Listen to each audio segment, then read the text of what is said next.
সড়ক দুর্ঘটনা কমাতে একাধিক পদক্ষেপ নিয়েছে জেলা পুলিশ। বিগত বছর থেকে এই সকল পদক্ষেপের ফলে রেকর্ড হারে কমেছে সড়ক দুর্ঘটনার মাত্রা। বর্তমান সময় কেউ ট্রাফিক নিয়ম না মানলেই হতে হচ্ছে কড়া পদক্ষেপের শিকার। এরই মাঝে আবারও আরেক নিয়ম করা হলো ট্রাফিক পুলিশের মাধ্যমে।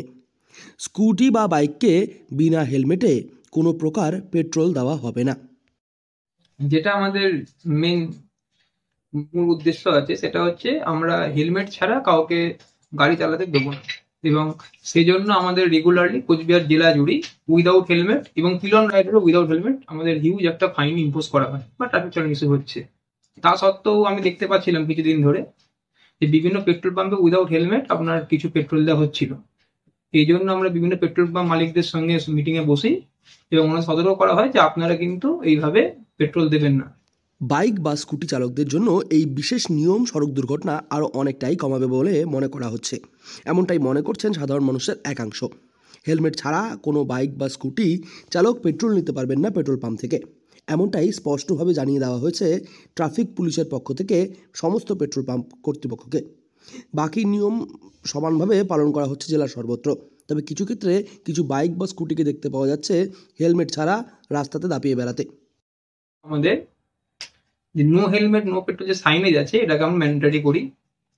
এরপরেও আমি এসপি স্যারের সঙ্গে মামলার একাও বিভিন্ন ট্রাফিক ইউনিট থেকেও আমাদের স্পেশাল ভিজিট চলছে, যেখানে আমরা ওনাদেরকে সতর্ক করছি এবং বলা হচ্ছে এরপর থেকে যদি এইরকম একই কাজ আবার চলতে থাকে তাহলে কিন্তু আমরা আইন অনুযায়ী ব্যবস্থা নেব। স্যার, প্রত্যেকটা পেট্রোল পাম্পে কি সাইনেজটা ম্যান্ডেটরি করে দেওয়া হয়েছে? একদম প্রত্যেকটা পেট্রোল পাম্প সাইনেজ ম্যান্ডেটরি, এবং যদি কোথাও না থাকে ওনাদের সতর্ক করে বলা হচ্ছে। তার পরবর্তীকালে কিন্তু আমরা এরপরে আমরা আইনত ব্যবস্থা নিতে বাধ্য হব।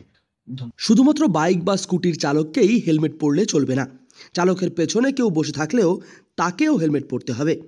হেলমেট পরে বাইক চালানোর প্রবণতা বাড়বে এই বিশেষ নিয়মের ফলে বলেই মনে করা হচ্ছে ট্রাফিক পুলিশের পক্ষ থেকে। এছাড়া ট্রাফিক পুলিশের পক্ষ থেকে সমস্ত পেট্রোল পাম্পগুলিতে বিশেষ নিরাপত্তা সূচি এবং নিয়মাবলী ব্যানার আকারে লাগাতে বলা হয়েছে, যাতে ভবিষ্যৎ দিনে সড়ক দুর্ঘটনার মাত্রা আরও অনেকটাই কমিয়ে আনা সম্ভব হয়। কি আছে এটা নিয়ম যেটা করতে চাচ্ছে ঠিকই আছে। অনেকে আসে হেলমেট ছাড়া তেল নিয়ে যাচ্ছে, ওটা ঠিক না। সবার সবার ক্ষেত্রে করাটা ঠিক। হেলমেটটা সবার ক্ষেত্রে করাটা উচিত। এই হেলমেটটা কতটা গুরুত্বপূর্ণ রাইডিং এর? তা গুরুত্বপূর্ণ তো আছে, কারণ কি রাস্তাঘাটে যা পড়ে বেড়ে গেলে যাতে ব্যথাটা কম লওয়া যায়, মাথায় চোটটা লাগে না, এই জন্যই। মানে হেলমেট পরাটা অনেকটাই গুরুত্বপূর্ণ। এই জায়গা দাঁড়িয়ে এই পদক্ষেপটা একদম সঠিক। জেলা কোচবিহারের ট্রাফিক পুলিশের তৈরি করা এই বিশেষ নিয়মকে অনেকটাই সাধুবাদ জানিয়েছেন কোচবিহারের সকল মানুষেরা। কোচবিহার থেকে সার্থক পণ্ডিতের রিপোর্ট, লোকাল 18 বাংলা।